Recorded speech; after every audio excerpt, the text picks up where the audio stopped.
साथियों नमस्कार, मैं हरिश्चंद्र बर्णवाल। इस समय की एक बहुत बड़ी खबर पश्चिम बंगाल में पंचायत चुनाव से जुड़ी हुई है।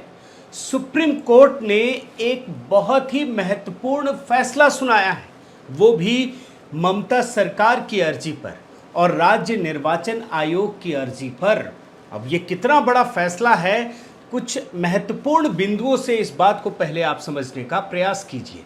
सुप्रीम कोर्ट ने ममता सरकार के खिलाफ सख्त संदेश दिए हैं। बंगाल में हिंसा का इतिहास रहा है, पुराना इतिहास रहा है। ये बात भी उठी सुप्रीम कोर्ट के बयान में।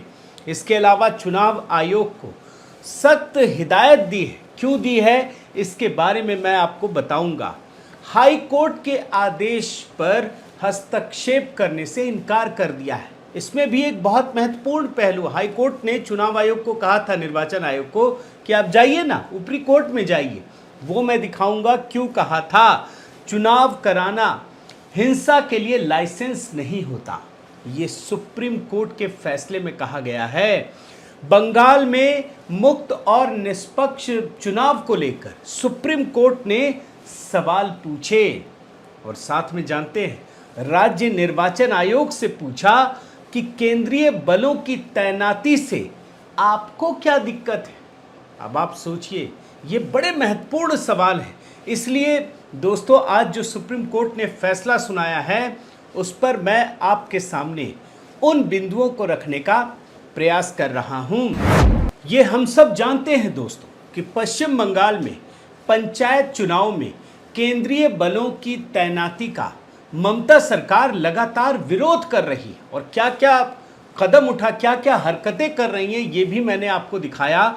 लेकिन इसमें राज्य के निर्वाचन आयोग का भी उसे पूरा साथ मिल रहा है। और जब ये मामला सुप्रीम कोर्ट पहुंचा तो उसने दोनों पर सख्ती बरती, एक प्रकार से झटका दे दिया। गौरतलब है दोस्तों, मैं आपको एक वीडियो में दिखा चुका हूं कि राज्य सरकार ने कलकत्ता हाई कोर्ट के फैसले को सुप्रीम कोर्ट में चुनौती दी थी और हाई कोर्ट ने राज्य निर्वाचन आयोग को आदेश दिया था कि आप जो ये 8 जुलाई को पंचायत का चुनाव होना है, उसमें पूरे राज्य में केंद्रीय बलों की तैनाती कीजिए। लेकिन ये लोग तो सुप्रीम कोर्ट पहुंच गए, लगा कि वहाँ पे तो सारी चीज़ें ख़त्म हो जाएंगी। बड़ी दिलचस्प कहानी है दोस्तों। ये जो पंचायत चुनाव है ना, इसमें कई बार ये लोग कोर्ट गए, विपक्षी दल गए, सरकार गई, निर्वाचन आयोग गया और क्या क्या चीज़ें हुई वो आपके लिए आज जानना ज़रूरी है। मैं आपको सुप्रीम कोर्ट की बात पहले बताता हूँ। सुप्रीम कोर्ट ने हाई कोर्ट के आदेश पर रोक लगाने से इनकार करते हुए अपील तो खारिज कर ही दिया, लेकिन जो कुछ कहा वो आज सुनना बहुत ज़रूरी है। जस्टिस नागरत्ना ने कहा कि चुनाव कराना हिंसा के लिए लाइसेंस नहीं हो सकता और हाई कोर्ट ने पहले हुई हिंसा की घटनाओं को देखा है। चुनाव के साथ हिंसा नहीं हो सकती अगर लोग, बड़े ध्यान से सुनिएगा, अगर लोग अपने नामांकन ही दाखिल नहीं कर पा रहे हैं और उन्हें नामांकन करते समय मार दिया जा रहा है, तो मुक्त और निष्पक्ष चुनाव कहाँ रह गए। अब सोचिए, सिर्फ एक पंचायत चुनाव है दोस्तों। यहाँ तो अपने देश का निर्वाचन आयोग पूरे देश का चुनाव करता है, लेकिन इतनी मुश्किल कहीं नहीं आती जो बंगाल में एक पंचायत चुनाव कराने में आ रही है। और इसमें सिर्फ आप ममता सरकार को दोषी ठहरा दें, ये ठीक नहीं है। इसमें राज्य निर्वाचन आयोग की भूमिका कितनी बड़ी है वो भी समझना ज़रूरी है। और जो आज सुनवाई हुई उसमें सुप्रीम कोर्ट ने ममता बनर्जी सरकार से पूछा कि आपने कहा था कि पुलिस पर्याप्त नहीं है और आपने तो आधा दर्जन राज्यों से फोर्स भी मांगी है। अब हाई कोर्ट ने भी इसे देखा है और खर्च तो जो ये केंद्रीय बलों की तैनाती होगी वो तो केंद्र सरकार खर्च देगी। 75,000 बूथ स्थापित किए गए हैं और पुलिस फोर्स की कमी की वजह से आप बाहर से फोर्स मंगा रहे हैं। तो फिर इस पर बंगाल सरकार ने जानते क्या कहा, अब जरूर सुनिए। हमने कभी नहीं कहा कि पुलिस फोर्स हैंडल करने के लिए तैयार नहीं है। बड़ा विचित्र वहां पर वाद विवाद हुआ क्योंकि बंगाल सरकार की तरफ से ये बात आई थी कि फोर्स की कमी है और इसलिए बाहर से मंगाया जा रहा है। और इस संदर्भ में आप देखिए, बंगाल सरकार की ओर से सीनियर एडवोकेट सिद्धार्थ अग्रवाल पेश हुए और उन्होंने कहा कि हाई कोर्ट में फोर्स की पर्याप्तता पर टिप्पणी नहीं की गई है, बल्कि फोर्सेस के सोर्सेस पर बात है। आप समझ रहे हैं, वो ये कह रहे थे कि जो कमी भी है वो हम बाकी राज्यों से मंगा रहे हैं और जो गैर भाजपा शासित राज्य है वहां से मंगवाना चाहते थे।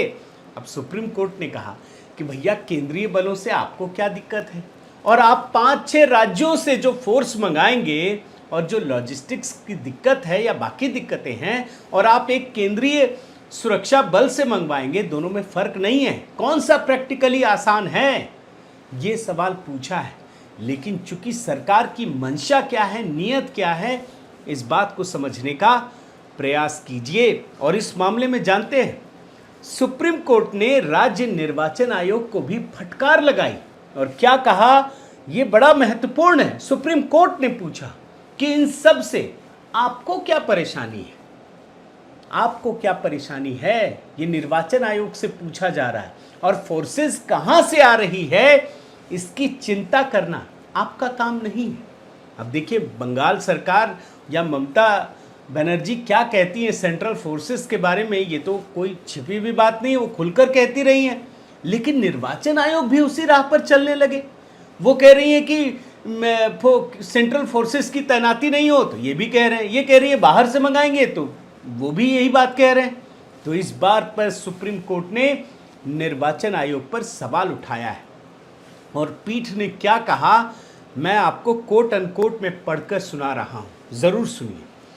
तथ्य यह है कि हाई कोर्ट के आदेश का स्वरूप अंततः यह सुनिश्चित करना है कि स्वतंत्र और निष्पक्ष चुनाव पूरे पश्चिम बंगाल राज्य में आयोजित किया जाए, क्योंकि राज्य स्थानीय निकायों के लिए एक ही दिन चुनाव करा रहा है और बूथों की मात्रा को ध्यान में रखते हुए हम पाते हैं कि हाई कोर्ट के आदेश में किसी भी हस्तक्षेप की आवश्यकता नहीं है, एसएलपी खारिज हो जाती है। तो ये महत्वपूर्ण सवाल है कि हाई कोर्ट ये कोशिश कर रहा है कि फ्री एंड फेयर इलेक्शन हो जाए, तो आपको क्या दिक्कत है, चुनाव आयोग को दिक्कत है, सरकार को दिक्कत है, ये बड़ा सवाल उठाया गया है। सुप्रीम कोर्ट में जब ये चर्चा हो रही थी तो बड़ी खतरनाक बातें सामने आई दोस्तों, और वो मैं आपको पढ़कर सुना रहा हूँ। ये नवभारत टाइम्स के आर्टिकल के हिसाब से मैं आपको पढ़कर सुना रहा हूँ, क्योंकि इसी दौरान वरिष्ठ अधिवक्ता हरीश साल्वे ने एक महत्वपूर्ण बात कही और उन्होंने कहा, अगर पश्चिम बंगाल को लगता है कि केंद्रीय बल आक्रमणकारी सेना है, तो उस विचार को सुप्रीम कोर्ट के सामने नहीं लाया जा सकता। आगे वो ये भी कहते हैं कि इस राज्य में एक समस्या है और वह समस्या कई बार उभरी है।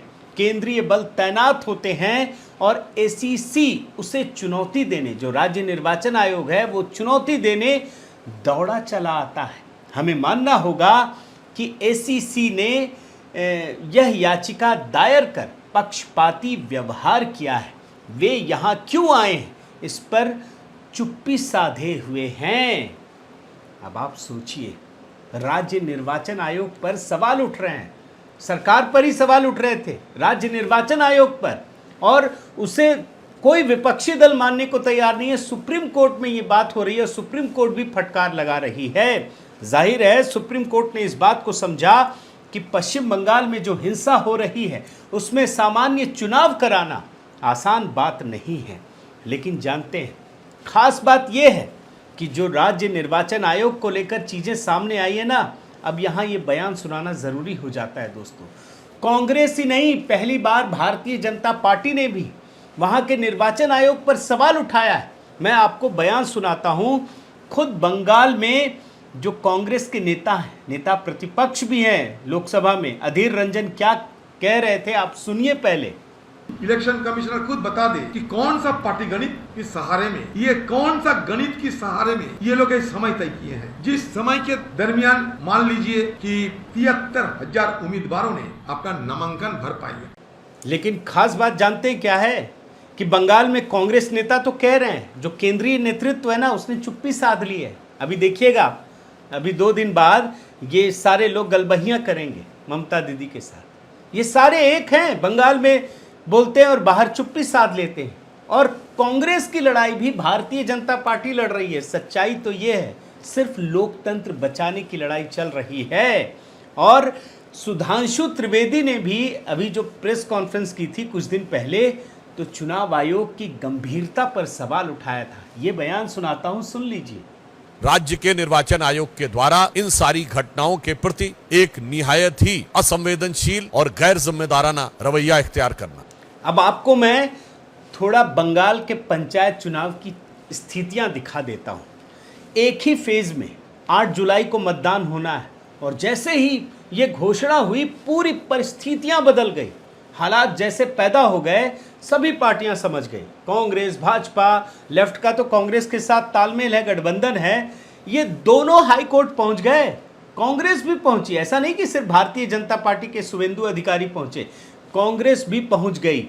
और उसके बाद हाई कोर्ट ने चुनाव आयोग से बहुत प्रेम से कहा कि आप संवेदनशील इलाकों में केंद्रीय बलों की तैनाती करें और बाकी जगह पुलिस तैनात कर दें। ये कहा था हाई कोर्ट ने। और याद रखिए, उस समय बड़ी सारी खबरें आई जिसमें निर्वाचन आयोग को कई सुझाव भी दिए गए, लेकिन वो कहता रहा जी हम तो वही करेंगे, हम भी एक सॉवरेन पावर है। सॉवरेन तो नहीं, मतलब हम एक ऑटोनोमस बॉडी हैं, संवैधानिक संस्था है, ये फैसला करने का अधिकार हमारा है।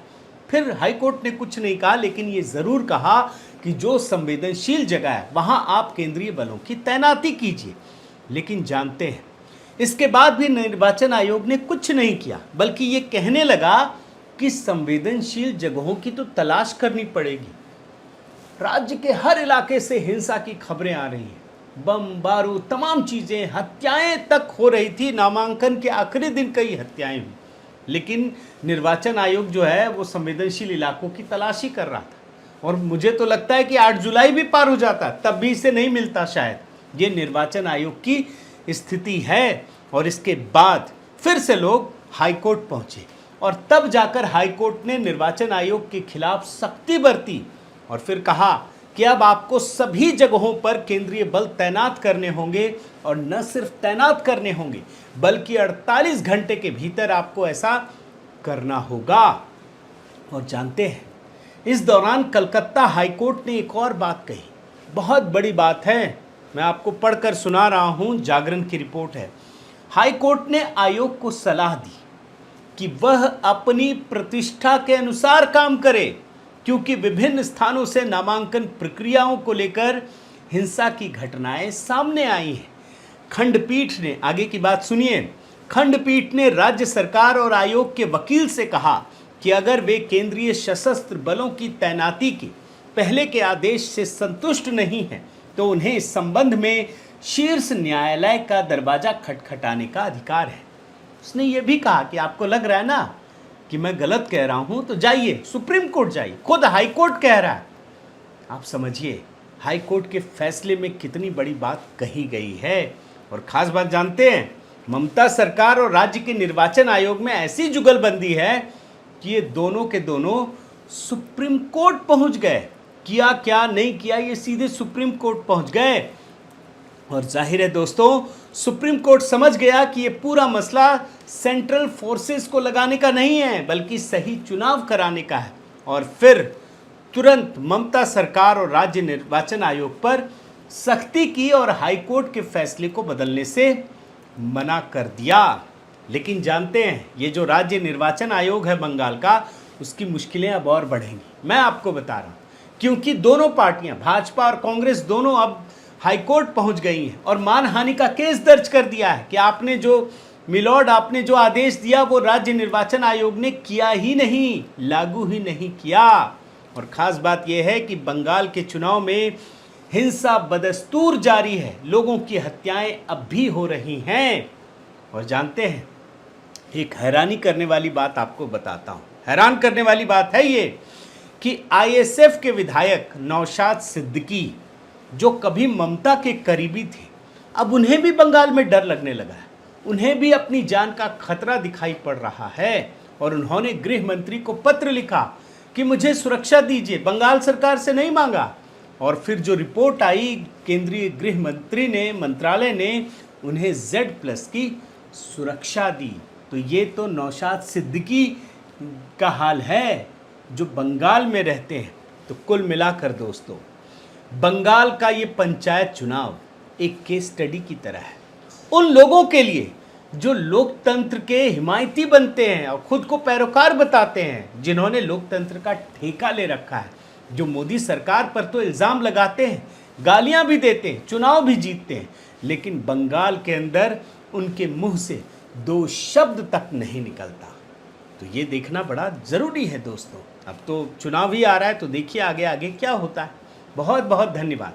आपसे निवेदन है साथियों कि आप मेरे इस चैनल को ज़रूर सब्सक्राइब कीजिए, लाइक कीजिए, शेयर कीजिए, कमेंट कीजिए और इस बेल आइकन को प्रेस करना मत भूलिएगा। नमस्कार।